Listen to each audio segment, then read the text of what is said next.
गम गणपते नमः। मित्रों, हमने पुराने इससे पहले वीडियो में राशियों के बारे में बताना शुरू किया है। जिस तरीके से वैदिक एस्ट्रोलॉजी में भावों का महत्व होता है, हाउस की इम्पोर्टेंस होती है कि जो ग्रह जिस भाव में बैठता है वो उस भाव के रिजल्ट देता है। इसी तरह से भृगुनंदी नाड़ी ज्योतिष के अंतर्गत ग्रह जिस राशि में बैठता है उस राशि के अकॉर्डिंग वो अपने फल को देता है। तो हमने जो है बताया था कि मेष राशि में जब ग्रह बैठता है तो क्या होता है उसका हमने संक्षिप्त वर्णन किया था। मेष राशि के क्या गुण हैं? मेष राशि जो है कि उच्च प्रबंधन की राशि है। प्रबंधन की राशि मतलब मेष राशि के अंदर प्रबंधन का गुण है। टॉप मैनेजमेंट क्वालिटी मेष राशि कैरी करती है। मेष राशि सुरक्षा की राशि है, मतलब सिक्योरिटी का कंसर्न मेष राशि से, क्योंकि मंगल इस राशि को ऑन करता है, वो मार्शियन साइन है। मेष राशि जो है कि रक्षात्मक राशि है, प्रोटेक्शन की राशि है। मेष राशि जो है नेतृत्व के गुणों से भरपूर है, तो लीडरशिप की राशि मेष राशि है। मेष राशि जो है कि शीघ्र निर्णय लेती है, त्वरित निर्णय लेती है, तो क्विक डिसीजन मेकर की राशि भी मेष राशि। मेष राशि जो चिन्ह है वो ध्यान से देखने पे शास्त्रों के अंदर जो वर्णित है वो एक भेड़ का चिन्ह दिखाई देता है, एक भेड़ दिखाई देती है। और भेड़ का मोशन क्या है, गति क्या है, वो जो है कि जमीन की तरफ देख रही है। इसका मतलब हो गया कि वो बहुत गहराई से चिंतन करती है। इसके अलावा मेष राशि जो है कि कालपुरुष की कुंडली के अंदर प्रथम भाव को ऑन करती है। और मेष राशि के अंदर 3 नक्षत्र होते हैं। पहला नक्षत्र 0 डिग्री से 30 डिग्री तक अश्विनी नक्षत्र है, जिसके स्वामी ग्रह केतु देवता है। 13-20 से 26-40 डिग्री तक भरणी नक्षत्र आता है, जिसके स्वामी ग्रह शुक्र हैं। और फिर 3 डिग्री 20 मिनट पे जो है कृत्तिका नक्षत्र आता है, जिसके स्वामी ग्रह सूर्य हैं। इसके अलावा जो है हर राशि में नवांश की स्थिति होती है। हर डिग्री के 3-3 डिग्री, हर राशि के 3-3 डिग्री पे हम अगर खंड विभाजन करते हैं तो नवांश कुंडली बनती है। और नवांश जो ग्रह जिस नवांश में होता है उस नवांश के स्वामी ग्रह का भी संबंध होता है। अर्थात कोई भी ग्रह अगर मेष राशि में है तो उसका संबंध मेष राशि के स्वामी ग्रह मंगल से है। और अगर वो ग्रह 13-20 डिग्री तक है तो उसका संबंध केतु से भी हो जाता है। और 13-20 से 26-40 डिग्री तक अगर है तो उसका संबंध शुक्र ग्रह भरणी नक्षत्र से हो जाता है। और 26-40 से 30 डिग्री तक है तो उसका संबंध सूर्य से भी हो जाता है। इसके अलावा वो जिस नवांश में है उस नवांश के ग्रह स्वामी से भी उसका संबंध बन जाता है। तो कहने का तात्पर्य यह है कि ग्रह राशि के अकॉर्डिंग फल देते हैं। अगर किसी व्यक्ति का सूर्य मेष राशि पे है तो सूर्य क्या है, सूर्य जो है पिता हैं, सूर्य पुत्र हैं। सूर्य जो है व्यक्ति का अपनी आत्मा है। तो पिता के अंदर जिस किसी व्यक्ति की भी कुंडली में मेष राशि में सूर्य है तो उसके पिता के अंदर प्रबंधन क्षमता होती है। और जो है कि टॉप मैनेजमेंट क्षमता होती, क्योंकि मेष राशि जो है कि प्रबंधन को इंडिकेट करती है, प्रबंधन को बताती है। उस व्यक्ति के अंदर सुरक्षा से संबंधित जो है कि जानकारी होती है। अर्थात उस व्यक्ति के पिता के पास जो है, पिता सुरक्षात्मक इकाइयों से जुड़े हुए व्यक्ति भी हो सकते हैं, जैसे पुलिस के अंदर, आर्मी के अंदर या अन्य। और सूर्य जो है कि गवर्नमेंट को भी रिप्रेजेंट करता है। तो ऐसे व्यक्ति जिसकी मेष राशि में सूर्य बैठा है तो उसके पिता सरकार से कंसल्ट कर सकते हैं, अर्थात सरकारी नौकरी में हो सकते हैं या सरकार से अलाइंड किसी डिपार्टमेंट के अंदर हो सकते हैं। सूर्य हमारे संस्कारों के बारे में भी बताता है। तो जिस व्यक्ति की भी कुंडली में मेष राशि में सूर्य हैं तो उसके पिता को संस्कारों के बारे में पूरी जानकारी होती है। और इसका क्या अर्थ है कि वो संस्कार करवा भी सकते हैं और करवाते भी होंगे, अर्थात वो पुरोहित कर्म भी करते होंगे या कर सकते हैं।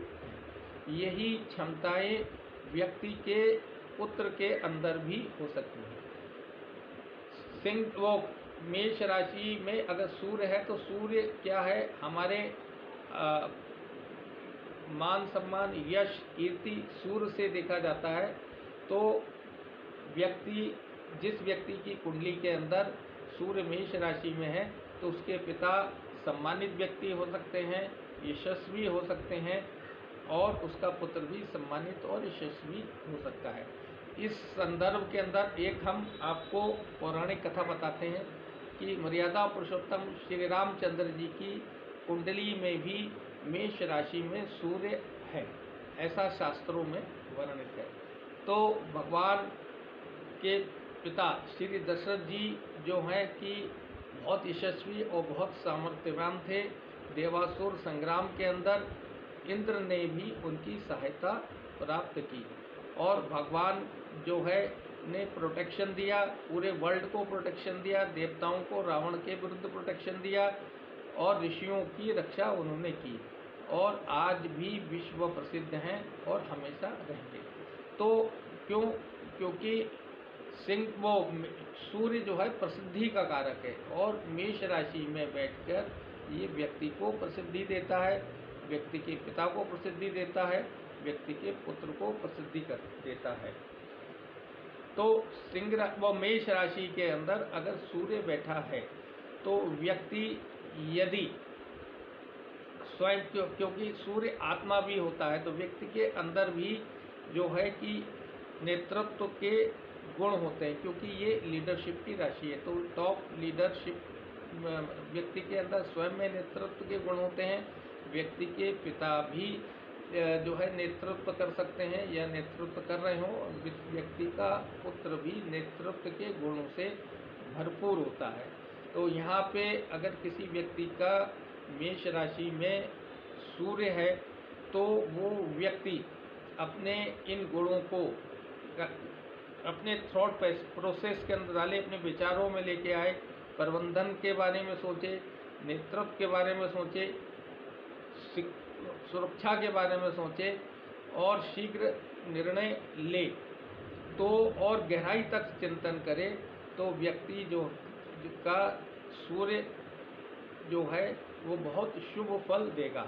राशियों का उपयोग अगर हम इस तरीके से करें तो हम अपने ग्रह के सर्वश्रेष्ठ गुणों को प्राप्त कर सकते हैं, सर्वश्रेष्ठ फलों को प्राप्त कर सकते हैं। ठीक इसी तरह से मेष राशि के अंदर मैंने आपको बताया कि केतु का नक्षत्र होता है और शुक्र का भी नक्षत्र होता है और सूर्य का भी नक्षत्र होता है।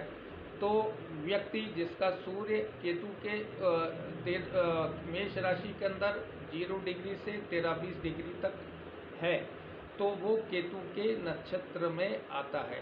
तो यहाँ पर सूर्य का कनेक्शन एक तो मेष राशि से बन गया, उसके स्वामी ग्रह मंगल से बन गया और केतु चूँकि अश्विनी नक्षत्र के अंदर होने के कारण जो है केतु से भी बन गया और अश्विनी नक्षत्र मतलब अश्विनी कुमार उसके देवता हैं और वो देव जो हैं वैद्य हैं।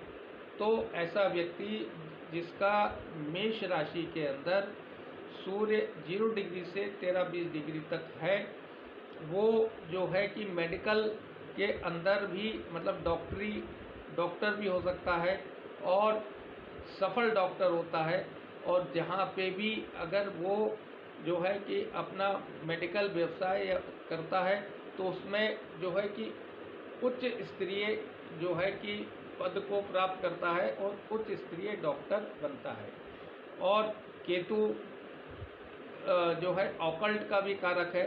तो जिस व्यक्ति का सूर्य मेष राशि में 0 डिग्री से 13-20 डिग्री के अंदर है तो वो केतु के नक्षत्र है में माना जाता है। और सूर्य चूँकि आत्मा को का कारक है तो व्यक्ति के अंतर्मन में उसको ऑकल्ट पढ़ के जो है कि बहुत आत्मिक सुख मिलता है। और ऑकल्ट अगर वो व्यक्ति निरंतर पढ़ता रहेगा और उसके अंदर सोचता और समझता रहेगा तो चूँकि मेष राशि लीडरशिप की राशि है, नेतृत्व की राशि है, तो बड़े उच्च स्तरीय जो है कि पर वो उसे ऑकल्ट की नॉलेज हो जाएगी और वो एक प्रख्यात जो है एस्ट्रोलॉजर भी बन सकता है। तो हमने बताया कि सूर्य चूँकि हमारे संस्कारों को भी रिप्रेजेंट करता है तो ऐसे व्यक्ति का जिसका मेष राशि में सूर्य है और वो 0 डिग्री से 13-20 डिग्री तक है तो ऐसा व्यक्ति अगर संस्कारों के बारे में पढ़े, हमारे हिंदू धर्म में 16 संस्कार होते हैं और उन संस्कारों को संपन्न कराने के लिए कर्मकांड पूजा पाठ करे तो वो पुरोहित कर्म में भी निपुण हो सकता है और जो है कि उच्च स्तर पर जो है कि पुरोहित कर्म के अंदर निपुणता प्राप्त कर सकता है। और वो जिसके लिए भी ये पुरोहित कर्म कराता है तो उसको उस पुरोहित कर्म का पूरा फल प्राप्त होता है। तो मित्रों जो है कि किसी का भी जन्म कुंडली के अंदर आप ये देखें कि मेष राशि पे सूर्य बैठा हो तो आप उससे जो है कि उसके पिता के बारे में, उसके पुत्र के बारे में और उससे आप ये सवाल कर सकते हैं कि आपके पिता प्रबंधन का अर्थ क्या होता है? किसी भी कार्य को व्यवस्थित ढंग से करना। अगर कोई भी व्यक्ति किसी भी कार्य को व्यवस्थित तरीके से करता है तो उस कार्य का उसे पूर्ण फल प्राप्त होता है। इसी को संक्षिप्त रूप में हम प्रबंधन कह सकते हैं। तो जिस व्यक्ति का भी सूर्य मेष राशि में है तो वो प्रबंधन क्षमताओं का गुण उसके अंदर जन्म से ही होता है। तो आप उससे ये पूछ सकते हैं कि जिस व्यक्ति का भी मेष राशि में सूर्य है कि आपके पिता प्रबंधन क्षेत्र में तो नहीं है, सिक्योरिटी के अंदर मतलब पुलिस में, आर्मी के अंदर तो नहीं है, मेडिकल फील्ड के अंदर तो नहीं है और जो है कि पुरोहित कर्म के अंदर तो नहीं है। वो यशस्वी होने चाहिए, वो फेमस होने चाहिए। सूर्य चूँकि क्लैरिटी का भी कारक है तो ऐसे व्यक्ति का जिसके कुंडली के अंदर मेष राशि पर सूर्य बैठा है तो उसके अंदर उच्च स्तरीय जो है क्षमता होती है, समझ होती है और उसको हर चीज़ क्लैरिटी से होती है। उसके पिता भी जो हैं के अंदर पूरी क्लैरिटी होती है, कॉन्फिडेंस होता है। तो आप ये पाएंगे कि आपकी इन बातों में से कोई ना कोई बात सत्य होगी। एस्ट्रोलॉजी जो है कि प्रोबेबिलिटी है कि ऐसा हो सकता है। अगर मेष राशि पे सूर्य बैठा हो और उसके ऊपर शुभ ग्रह बुध है, शुक्र है और बृहस्पति का प्रभाव आ जाए तो इन गुणों के अंदर जो है कि बहुत शुभता आ जाती है और व्यक्ति बहुत आगे बढ़ सकता है। व्यक्ति जो है कि सरकारी संस्थान के अंदर जो क्योंकि सूर्य गवर्नमेंट का कारक है उच्च पद को प्राप्त कर सकता है या उसके पिता भी उच्च सरकारी सेवाओं से जुड़े हो सकते हैं या उनका पुत्र भी जो है कि सरकारी सेवाओं में जा सकता है या सरकार से अलाइन होकर कोई कार्य कर सकता है। तो मेष राशि के अंदर सूर्य है तो उसका ये प्रभाव हमने बताया, उसका ये फल है। ये हमने आपको जो है कि एक संक्षिप्त विवरण मेष राशि में सूर्य के स्थित होने पे दिया और ये जो है ना इसको आप प्रत्येक व्यक्ति स्टडी करें। हमने राशि के बारे में बताया कि राशि के अंदर नक्षत्र होते हैं, नवांश होते हैं। तो आप व्यक्ति जितना डिटेलिंग में जाएगा जितना ग्रहों को एक मेष राशि से और मेष राशि में पड़े हुए ग्रह से कनेक्ट करेगा, तो उसे उतना ही जो है कि ज्ञान प्राप्त होगा। ज्योतिष एक समुद्र है, जितना आप रिसर्च कर लें, जितनी खोजबीन कर लें, उतना ही आपको प्राप्त होगा। ज्योतिष विद्या देव विद्या है, तो इसमें ईश्वर की कृपा होनी चाहिए, गुरु का आशीर्वाद होना चाहिए, माता पिता की कृपा होनी चाहिए, व्यक्ति का सदाचरण होना चाहिए। तो जो है कि सूर्य, मैंने आपको बताया कि ज्योतिष का ऑकल्ट का भी जो है कारक है।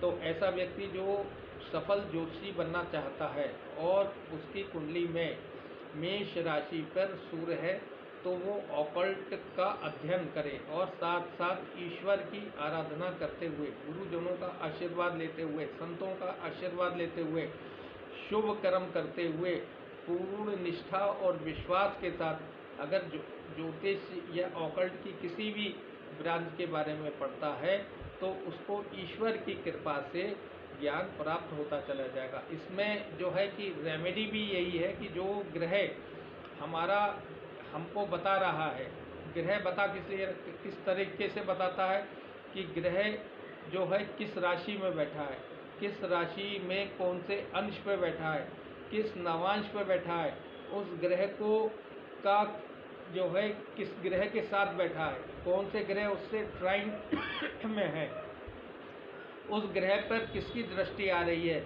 और वो स्वयं किन ग्रहों को दृष्ट कर रहा है, इन सब को हम लोग देखकर और जो है कि एक उचित और सही निर्णय जो है हमको प्राप्त हो जाता है और हम उसका लाभ उठाकर जो है अपने जीवन को सफल बना सकते हैं। और अगर हम ज्योतिष व्यवसाय के अंदर हैं, तो अब कोई भी कुंडली हमारे पास आती है, तो हम उस कुंडली को देखकर उससे क्वेरी कर कर उसको सही गाइडेंस प्रदान कर सकते हैं। तो मेष राशि में सूर्य होने का क्या गुण है और उसको हम कैसे उपयोग में ला सकते हैं, ये हमने आपको बताया। अब इसी तरह से जो है कि मेष राशि में चंद्रमा है तो क्या होगा, मेष राशि में मंगल है, तो हम ये जो है क्रमशः आपको प्रत्येक ग्रह के बारे में जो मेष राशि में स्थित है उसका क्या फल होगा, एक जो है कि बेसिक जानकारी आपको देने का प्रयास करेंगे ईश्वर की कृपा से। हम ये चाहते हैं कि इस वीडियो को जो भी सुनता है, समझता है, तो उसको ईश्वर जो है भगवान गणपति ज्योतिष का ज्ञान प्रदान करें, यही हमारी कामना है। ओम गम गणपते नमः। ओम गम गणपते नमः।